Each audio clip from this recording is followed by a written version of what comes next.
राम राम। मैं गौरव कुमार आपका आप ही के चैनल पे स्वागत करता हूं। मैं आज हम बात करेंगे इस सप्ताह निफ्टी में होने वाले उतार चढ़ाव के बारे में कि निफ्टी में कहां सपोर्ट, कहां रेजिस्टेंस बनेगा, बैंक निफ्टी में कहां बनेगा, फिन निफ्टी में कहां बनेगा और कुछ स्पेसिफिक सेक्टर। देन उसके बाद हम लोग चर्चा करेंगे लेवल्स। ठीक है। निफ्टी पिछले सप्ताह देखा जाए तो एक अच्छी तेज़ी दिखाया और लगभग ओवरऑल देखा जाए तो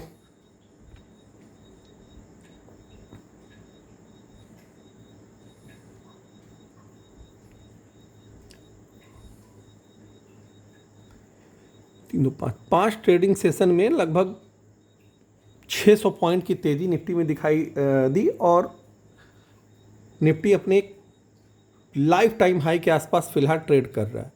और जो निफ्टी में अब जो लोग बहुत पहले से जुड़े हुए होंगे वो लोग जानते होंगे कि निफ्टी में जो मेजर सपोर्ट और मेजर रेजिस्टेंस हैं वो लाइव सेशन वालों को और टेलीग्राम वालों को तो पहले से पता है, लेकिन जो लोग नए जुड़ रहे हैं उनके लिए फिर से मैं एक बार रिपीट कर दूंगा। देखिए, ऊपर की तरफ 26,500। अब ये जो ऊपर की तरफ वाला है सपोर्ट रेजिस्टेंस, वो एक मानक वाला सपोर्ट रेजिस्टेंस है, मतलब माना वाला, ज़बरदस्ती जिसे कहा जाता है। कोई स्पेसिफिक रेजिस्टेंस सपोर्ट नहीं है, क्योंकि अब वो ब्लू स्काई जोन में चल रहा है। तो 26,500 एक मेजर रेजिस्टेंस का काम करेगा निफ्टी में आने वाले सप्ताह में। और 25,000 इसका एक मेजर सपोर्ट जो कहा जाए मीडियम टर्म का। लॉन्ग टर्म का सपोर्ट कौन सा है? 24,800। 24,800 आज भी इंटैक्ट है। 24,800 के नीचे जाने के बाद निफ्टी में कमजोरी बढ़ जाएगी। और सबसे छोटा सपोर्ट कहां रहेगा? सभी लोग जानते हैं भाई, 25,500। अरे 26,000, हाँ 25,500। तो 26,000 के ऊपर जो निफ्टी ट्रेड कर रहा है, इसका एक छोटा सपोर्ट 25,500, मीडियम टर्म का सपोर्ट 25,000 और सबसे बड़ा सपोर्ट 24,800। वो इंटैक्ट रहेंगे एज इट इज़। उसमें कोई परिवर्तन नहीं आने वाला है, न ही कोई परिवर्तन होने की फिलहाल संभावनाएं दिख रही हैं आने वाले कुछ दिनों में। तो निफ्टी में जैसा है वैसा ही रहने की संभावनाएं हैं। इसी के अंडर में निफ्टी परफॉर्म करेगा अप एंड डाउन। चैनल को लाइक, सब्सक्राइब, शेयर कर दीजिएगा भाई सभी लोग। बेल आइकन और जिसे कहा जाता है टेलीग्राम इत्यादि ज्वाइन करना, ये सब ज्वाइन कर लीजिएगा आप लोग।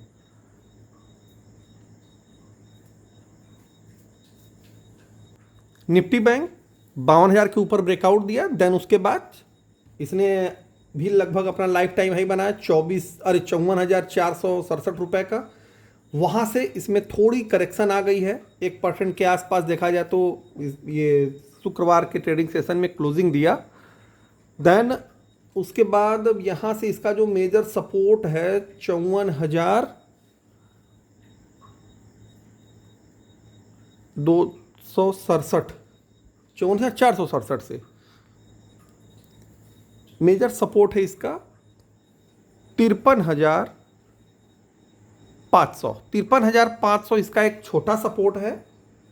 53,000 मीडियम टर्म का सपोर्ट, और जो पहले ब्रेकआउट लेवल था 52,000, अब वो इसका एक बड़ा सपोर्ट रहेगा 52,000। मतलब बैंक निफ्टी 52,000 के नीचे जाने के बाद कमज़ोर होगा। जब तक 52,000 के ऊपर है तब तक ये माना जा सकता है कि बहुत ज़्यादा कमज़ोरी देखने को बैंक निफ्टी में नहीं मिलेगी। हाँ, थोड़ी मोड़ी कमज़ोरी आ सकती है, वो तो स्वाभाविक है। कोई भी शेयर रहे, कोई भी इंडेक्स रहे, रनिंग पोजीशन में 1,500 पॉइंट की करेक्शन किसी भी सेक्टर में आ सकती है। तो बैंक निफ्टी में ऊपर की तरफ 54,500 एक रेजिस्टेंस, छोटा सपोर्ट 53,500 का, मीडियम टर्म का सपोर्ट 53,000 और लॉन्ग टर्म का सपोर्ट 52,000। ये तीन सपोर्ट याद रखिएगा। रेजिस्टेंस एक ही है 54,500। अब इसके बाद यदि बैंक निफ्टी निकलता है तो फिर वो ब्लू स्काई जोन में चलेगा। अब इस समय भी फिलहाल ब्लू स्काई जोन में ही है। अब हम लोग चलते हैं फिन निफ्टी पे। फिन निफ्टी भी लगभग 25,201 का मतलब लाइफ टाइम हाई बना चुका है। 24,907 पे ट्रेड करा, ये सभी को मालूम है, इसमें कोई बताने वाली बात है नहीं कि नहीं इसमें कोई मैं नया जोड़ करके स्पेशली बता दूं। देखिए कुछ चीज़ें ऐसी जो आपको जानकारी, मेरा बस काम है आपको सपोर्ट रजिस्टेंस बताना, जिससे आप पिछले वाले सपोर्ट रजिस्टेंस से जब तुलना करेंगे तब आपको चैनल के बारे में सही तरीके से तुलनात्मक अध्ययन करने की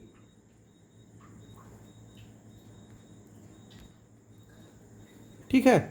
तो जो फिन निफ्टी का जो अगला मतलब जिसे कहा जाता है रेजिस्टेंस है वो 25,250, छोटा सपोर्ट 24,800, बड़ा सपोर्ट 24,500 और जो सबसे बड़ा सपोर्ट है जिसे कहा जाता है 24,000, जहां से फिन निफ्टी में भी ब्रेकआउट आया था। तो ये 3 सपोर्ट रहेंगे, ऊपर की तरफ केवल एक रेजिस्टेंस 25,250।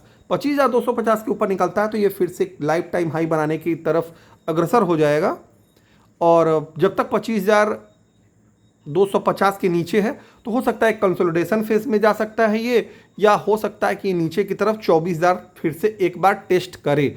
24,000 के नीचे जाने के बाद कमजोरी बढ़ जाएगी निफ्टी फिनसर्व में या निफ्टी फाइनेंशियल सर्विस में। निफ्टी मेटल, जो लोग पहले से जुड़े हैं उनको अच्छे से मालूम है, निफ्टी मेटल में 9600 के ऊपर ब्रेकआउट हुआ और 10,195 तक का रास्ता निफ्टी मेटल ने तय किया है। अब इसमें प्रॉफिट बुकिंग आने की प्रबल संभावनाएं हैं।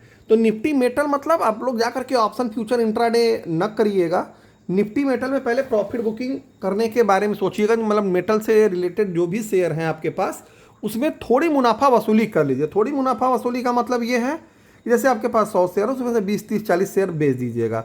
मैं ऑप्शन फ्यूचर के लिए नहीं बताता हूँ, एज ए मैं स्टडी पर्पज से बताता हूँ। ऑप्शन फ्यूचर इंट्राडे तो मत ही करिए तो ज़्यादा बेहतर है। अब कुछ लोग कहेंगे सर थंबनेल क्यों लगाए आप। तो निफ्टी मेटल में जो ऊपर रेजिस्टेंस है वो है लगभग 10,400 का, सपोर्ट 10,000 छोटा, मिड टर्म का है 9,800 और सबसे बड़ा सपोर्ट वहीं एज विल एट इज 9600। 9600 के नीचे यदि फिर से मेटल इंडेक्स जाता है तो आपके लिए परेशानियों में वृद्धि करेगा। तो इसलिए थोड़ा मुनाफा वसूली करते रहें, बाकी स्टॉप लॉस का प्रयोग करें, क्योंकि मेटल एक ऐसा सेक्टर है इसमें कब खतरनाक तेजी आ जाएगी कब खतरनाक मंदी आ जाएगी कोई गारंटी नहीं है। तो ये फिलहाल 4 सेक्टर के बारे में मैंने आप लोगों को बता दिया है, इस पर आप लोग कायदे से विचार कर लीजिएगा, ठीक है। और जो चीज़ें न समझ में उससे आप लोग टेलीग्राम पर भी पूछ सकते हैं और लाइव सेशन में जुड़ करके भी पूछ सकते हैं। तो अभी के लिए इतना ही। चैनल को लाइक सब्सक्राइब शेयर करते रहें, बेल आइकन प्रेस कर दें और साथ साथ लाइव सेशन टेलीग्राम और मेंबरशिप जरूर ज्वाइन करें। धन्यवाद, राम राम।